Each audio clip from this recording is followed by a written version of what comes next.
Hola, gente de bien, gente de a caballo y de a pie, gente que ama la tierra. Bienvenidos a este fogón virtual donde compartimos las verdades del campo. Hoy les voy a abrir mi corazón para contarles una de las experiencias más oscuras y a la vez más reveladoras de mi vida como criador. Les voy a hablar de un tiempo en que una sombra se cernió sobre mi rancho, una sombra que se llevaba a mis mejores animales sin aviso y sin piedad. Les voy a hablar de la muerte súbita y les voy a contar cómo, cuando la ciencia moderna se encogió de hombros y los veterinarios se quedaron sin respuestas, la solución llegó de la fuente más inesperada, una estrategia simple, casi ilógica, usada por el pueblo Amish. Esta no es una historia de éxito fácil. Es una historia de miedo, de noches sin dormir y de estar al borde de perderlo todo. Pero también es un testimonio del poder de la observación, de la humildad para aceptar que no lo sabemos todo, y de la increíble sabiduría que reside en la propia naturaleza. Así que les pido que me acompañen en este relato. Si alguna vez han sentido el miedo de perder aquello por lo que tanto han trabajado, este mensaje es para ustedes. Y si creen que esta historia puede darle esperanza o una nueva idea a alguien más, les ruego que le den un like a este video y se suscriban al canal. Juntos podemos rescatar este conocimiento y mantener viva la llama de la crianza consciente. Vamos a entrar en esta historia. Permítanme pintarles un cuadro de cómo eran las cosas antes de que la tormenta llegara.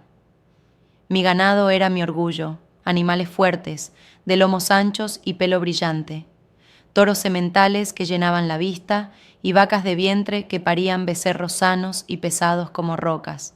Mis potreros eran un mar de verde bien manejado, la sal mineral nunca les faltaba, sus vacunas estaban al día. Yo caminaba entre ellos por las mañanas y sentía esa paz profunda que solo entiende quien ve el fruto de su esfuerzo pastando tranquilamente bajo el sol. Me consideraba un hombre de conocimiento. Leía, estudiaba, hablaba con agrónomos y zootecnistas. Aplicaba las mejores prácticas, o eso creía yo. Me sentía en control. Pensaba que había construido una fortaleza de salud y buena genética que nada podría derribar. Qué arrogante puede ser uno cuando todo va bien. Qué ciego. La pesadilla comenzó una mañana de martes, una mañana como cualquier otra. Salí con mi café en la mano para hacer la ronda y lo vi. A lo lejos, bajo un árbol de huizache, yacía uno de mis mejores toretes, un animal de 2 años, una promesa, el futuro de mi hato. Estaba echado de lado, con el cuello estirado, las patas rígidas. No había señales de lucha, ni de enfermedad el día anterior. La noche antes lo había visto comer con el mismo vigor de siempre. Ahora era solo un cuerpo inerte, con el vientre empezando a hincharse bajo el sol de la mañana. El corazón se me heló. Corrí hacia él, una parte de mí negándose a creer lo que veía. Lo toqué. Estaba frío. La muerte lo había reclamado en silencio, en la oscuridad. La confusión es lo primero que te golpea. Busqué huellas de serpiente, alguna herida, algo. No había nada, absolutamente nada. Era como si simplemente se hubiera apagado. Llamé al veterinario, un buen hombre, práctico y con experiencia. Lo revisó, hicimos una necropsia ahí mismo, en el campo. Sus órganos se veían bien, quizás algo congestionados. Su conclusión fue tan frustrante como mi propia ignorancia. Pudo ser un clostridio, una forma de ántrax fulminante, una intoxicación.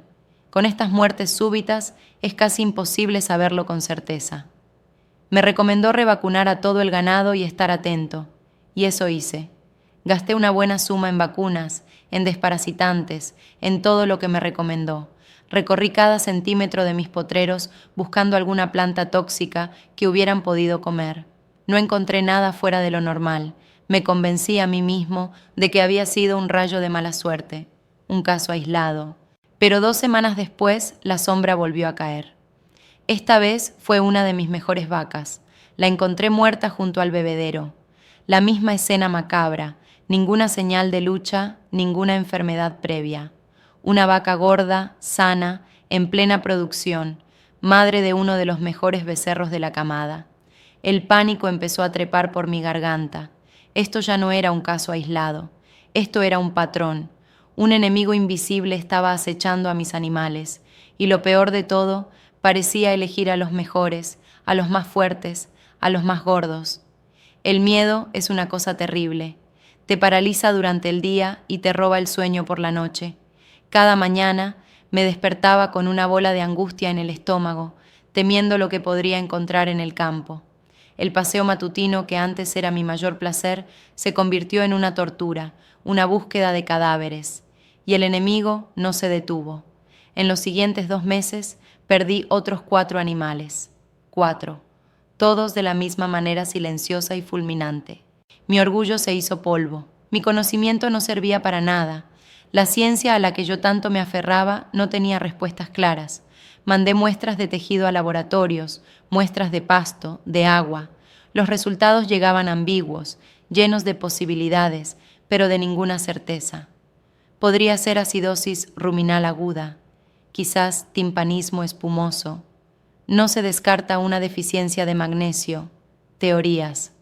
Mientras tanto, mis animales seguían muriendo. Estaba desesperado. Me sentía como un capitán viendo cómo su barco se hunde, y cada animal que caía era un pedazo de mi vida, de mi patrimonio, que se iba al fondo del mar. La gente del rancho estaba asustada. Mis vecinos me miraban con una mezcla de lástima y temor, como si mi tierra estuviera maldita, y yo mismo empecé a creerlo. Fue en el punto más bajo de mi desesperación que ocurrió el encuentro que lo cambiaría todo. Recibí la visita de un hombre mayor, un colega que había viajado mucho en su juventud. Había trabajado en programas de desarrollo agrícola en muchas partes del mundo. Vino a verme para otra cosa, pero al ver la sombra en mis ojos y la falta de animales en mis corrales, me preguntó qué pasaba. Le conté mi calvario. Escuchó pacientemente, asintiendo con la cabeza, sin interrumpir mi torrente de frustración y miedo. Cuando terminé, se quedó en silencio por un largo rato, mirando el horizonte. Luego me dijo unas palabras que nunca olvidaré. Estás peleando con el enemigo equivocado. Estás buscando una enfermedad que matar cuando el problema es una salud que no has construido. Me habló de su tiempo viviendo cerca de las comunidades Amish en Pensilvania y Ohio. Me describió a esta gente como los observadores más agudos de la naturaleza que él jamás había conocido.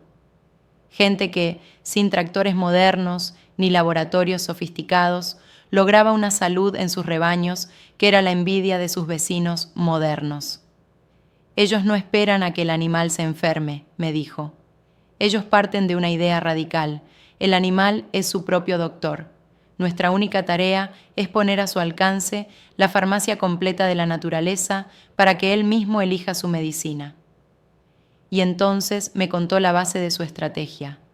Una estrategia tan simple, tan carente de ciencia aparente, que mi primera reacción fue de incredulidad. Me habló de 3 cosas: un buffet de minerales, agua viva y el poder del monte. Mi mente, entrenada en la lógica de las dosis exactas y los compuestos formulados, se resistía. ¿Cómo iba a ser la solución poner un montón de sales en cajas de madera? Sonaba a curandería, a pensamiento mágico. Pero entonces me miré a mí mismo, un hombre que había seguido la ciencia al pie de la letra y que estaba viendo su patrimonio desvanecerse. Mi método no funcionaba. Estaba en un callejón sin salida. No tenía nada que perder y todo por ganar. Esa noche tomé una decisión. Iba a hacer un acto de fe. Iba a probar la estrategia Amish. Al día siguiente comencé. El primer y más importante pilar de esta estrategia es lo que llamo el buffet de minerales a libre elección. La idea es revolucionaria en su simpleza. En lugar de darle al ganado una mezcla mineral comercial, donde todos los elementos están mezclados en una proporción fija decidida por un nutricionista en un laboratorio, se le ofrecen los minerales por separado. Construí una especie de comedero largo, de madera, con 12 compartimentos. 12 pequeñas cajas, una junto a la otra, bajo un techo para protegerlas de la lluvia. Y en cada compartimento puse un mineral o un compuesto diferente. En uno puse sal de grano común, en otro sal roja del Himalaya, rica en oligoelementos. En un tercero puse harina de algas marinas, kelp, una bomba de yodo y minerales traza. En otro, azufre en polvo. En otro, fosfato dicálcico. En otro, óxido de magnesio. Y así hasta llenar los 12 espacios con diferentes fuentes de calcio, fósforo, cobre, selenio, todo por separado. Mi capataz me miraba como si me hubiera vuelto loco. «Patrón, ¿de verdad vamos a poner esto así? Se van a intoxicar, van a comer de más». Su lógica era la lógica moderna que a mí me habían enseñado. Pero la filosofía Amish se basa en la confianza en la sabiduría innata del animal. Un animal en su entorno natural no come una mezcla balanceada. Ramonea, lame la tierra, busca cortezas, elige instintivamente lo que su cuerpo necesita en ese momento. Esto era un intento de replicar esa farmacia natural. Colocamos el bufé de minerales en una zona de descanso cerca del agua y esperamos. Las primeras horas las vacas lo miraban con recelo. Se acercaban, olfateaban y se retiraban. Pero luego, una vaca más vieja y curiosa se acercó y metió la lengua en el compartimento del azufre. Lamió un poco y se quedó quieta. Luego, otra se fue directamente al de las algas marinas. Y poco a poco empezó un desfile asombroso. Lo increíble fue observar que no todas comían de todo. Algunas mostraban una avidez desesperada por un mineral en particular, ignorando los demás. Un grupo de vacas recién paridas se concentraba en el calcio y el fósforo. Unos toretes jóvenes no se despegaban del azufre y el cobre. Era como si cada animal estuviera leyendo una receta invisible escrita en su propio cuerpo. Estaban diagnosticando sus propias carencias, esas deficiencias subclínicas que no se ven a simple vista, pero que son la puerta de entrada a la enfermedad. Estaban, como me había dicho el viejo, actuando como sus propios doctores. Me quedé horas observando, fascinado. Por primera vez en meses sentí una chispa de esperanza. El segundo pilar era el agua viva. A menudo nos obsesionamos con el alimento sólido y nos olvidamos de que el agua es el nutriente más importante. El agua no es solo H2O, es un vehículo, un solvente, un regulador. La estrategia Amish no busca purificar el agua con cloro, sino enriquecerla. En mis bebederos, que siempre había mantenido escrupulosamente limpios, empecé a añadir 2 ingredientes simples: vinagre de sidra de manzana crudo, sin pasteurizar, y un poco de melaza o piloncillo. La dosis era pequeña, un par de litros de vinagre por cada 1000 litros de agua. El vinagre crudo está lleno de enzimas y bacterias benéficas. Ayuda a acidificar ligeramente el agua, lo que mejora la digestión en el rumen y ayuda a controlar las poblaciones de patógenos internos. Es un tónico digestivo de primer orden. La melaza, por su parte, no solo añade un toque de energía y minerales, sino que su sabor dulce incita a los animales a beber más, asegurando una hidratación perfecta, algo crucial para evitar el shock metabólico. Al principio dudé. Pensé que rechazarían el agua por el olor a vinagre, pero sucedió lo contrario. Después de un primer momento de extrañeza, empezaron a beber con más ganas que nunca. El agua ya no era solo un líquido para quitar la sed, se había convertido en una bebida funcional, en una pócima que trabajaba a favor de su equilibrio interno. El tercer pilar, y quizás el que conectó esta sabiduría lejana con mi propia tierra, es el poder del monte. Los Amish, al igual que nuestros antepasados, saben que un potrero de pasto puro es un desierto nutricional. Es una monocultura. La salud verdadera reside en la diversidad. A mis potreros, que yo mantenía limpios de malezas y arbustos con tanto esmero, les abrí de nuevo las puertas al monte. En lugar de ver los arbustos como competencia para mi pasto, empecé a verlos como farmacias vivientes. Dejé que el ganado tuviera acceso controlado a zonas donde crecían el huizache, el mezquite, el chaparro amargo y otras docenas de plantas nativas. Estas plantas, que a menudo despreciamos, son ricas en taninos y otros compuestos astringentes.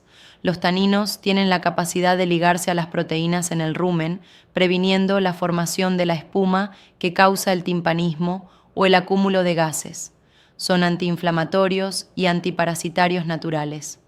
Al permitir que el ganado ramoneara, que comiera no solo pasto, sino también hojas, vainas y cortezas, les estaba dando una herramienta natural para regular su propia digestión y desparasitarse. Estaba completando su dieta y devolviéndoles una parte de su comportamiento natural que yo, en mi afán de orden y control, les había negado. Así que ahí estaba la estrategia completa en acción. Un buffet de minerales para corregir carencias, agua viva para fortalecer la digestión y el acceso al monte para la automedicación. Era un sistema que no imponía nada, solo ofrecía. Confiaba. Los primeros días fueron de una tensión insoportable. Cada mañana salía al campo esperando encontrar otro animal muerto, esperando la prueba de que mi último y desesperado intento había fracasado. Pero no pasó nada. Pasó una semana entera, 7 días sin una sola muerte. La pequeña chispa de esperanza empezó a convertirse en una llama temblorosa. Mis vaqueros empezaron a notar cambios. «Patrón», me dijo uno, «mire el pelo de los animales, está brillando diferente». Y era verdad. El pelaje, que se había vuelto opaco y áspero por el estrés y las carencias, empezaba a recuperar un lustre saludable. Los animales se veían más alertas, más energéticos. Pasaban tiempo en el buffet de minerales, cada uno eligiendo su menú, y luego se iban a ramonear al monte. Se movían con un propósito nuevo. Pasaron 2 semanas, 14 días, ninguna muerte. El nudo de angustia en mi estómago comenzó a aflojarse por primera vez en meses. Podía volver a respirar. No me atrevía a cantar victoria, pero sabía en lo profundo de mis huesos que algo fundamental había cambiado. No había introducido una sola droga, una sola vacuna nueva. Había cambiado el sistema. Había dejado de tratar a mis animales como máquinas biológicas y había empezado a tratarlos como los seres sabios y complejos que son. El mes se cumplió. 30 días sin una sola pérdida. La estrategia no solo había detenido la ola de muerte, sino que estaba produciendo una explosión de salud visible en todo el rebaño. Las vacas entraban en celo con más regularidad. Los becerros se veían más fuertes. El ambiente entero del rancho había pasado de ser un velorio a ser una celebración de la vida. Comprendí entonces la lección en toda su profundidad. La muerte súbita no era un asesino externo. Era una falla interna del sistema. Mis animales, especialmente los mejores y más productivos, tenían requerimientos minerales y energéticos enormes que mis mezclas estándar no lograban cubrir. Esas carencias ocultas creaban un desequilibrio metabólico, una fragilidad que los hacía vulnerables a cualquier pequeño cambio. Un pasto demasiado tierno, un estrés por calor. Su sistema, al límite, simplemente colapsaba. La estrategia Amish no fue una cura milagrosa para una enfermedad, fue una restauración profunda del equilibrio. El buffet de minerales les permitió a los animales tapar los agujeros de su nutrición con una precisión que ningún científico podría calcular. El agua viva afinó sus motores digestivos y el monte les dio las medicinas preventivas que necesitaban. La solución no fue atacar la muerte, fue construir una salud tan robusta, tan resiliente, que la enfermedad simplemente ya no encontró una puerta por donde entrar.